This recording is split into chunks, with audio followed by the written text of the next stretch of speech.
Paris Olympics 2024 সালের কিছু interesting facts জানতে চান? উদ্বোধনী অনুষ্ঠান। গ্রীষ্মকালীন অলিম্পিক গেমসের ইতিহাসে প্রথমবারের মতো উদ্বোধনী অনুষ্ঠান কোনো স্টেডিয়ামে অনুষ্ঠিত হয়নি। পরিবর্তে এটি প্যারিসের সেন নদীর তীরে অনুষ্ঠিত হয়েছে। ক্রীড়াবিদরা নৌকায় করে তাদের গ্র্যান্ড এন্ট্রেন্স করেছে। নতুন খেলা। প্যারিস গেমসে কয়েকটি নতুন খেলা দেখা যাচ্ছে, যেমন স্কেটবোর্ডিং, সার্ফিং, স্পোর্ট ক্লাইম্বিং। এছাড়াও ইন্টারেস্টিং বিষয় হচ্ছে এবছরের অলিম্পিক বিশ্বমঞ্চে অলিম্পিক অফিসিয়াল খেলা হিসেবে আত্মপ্রকাশ করছে ব্রেক ড্যান্সিং।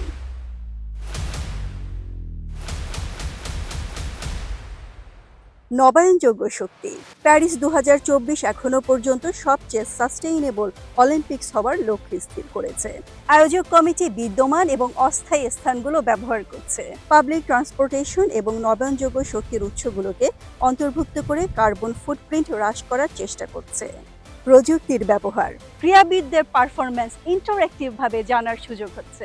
দর্শকরা অগমেন্টেড রিয়েলিটি, ভার্চুয়াল রিয়েলিটি এবং রিয়েল টাইম অ্যানালিটিক্সের অভিজ্ঞতা লাভ করছে। লিঙ্গ সমতা। অলিম্পিক গেমসের ইতিহাসে প্রথমবারের মতো প্যারিস 2024 প্রতিযোগিতায় সমান সংখ্যক পুরুষ ও মহিলা ক্রীড়াবিদ অংশগ্রহণ করছে। 10,500 ক্রীড়াবিদদের মধ্যে 5,250 জন পুরুষ এবং 5,250 জন মহিলা। অলিম্পিক পদক।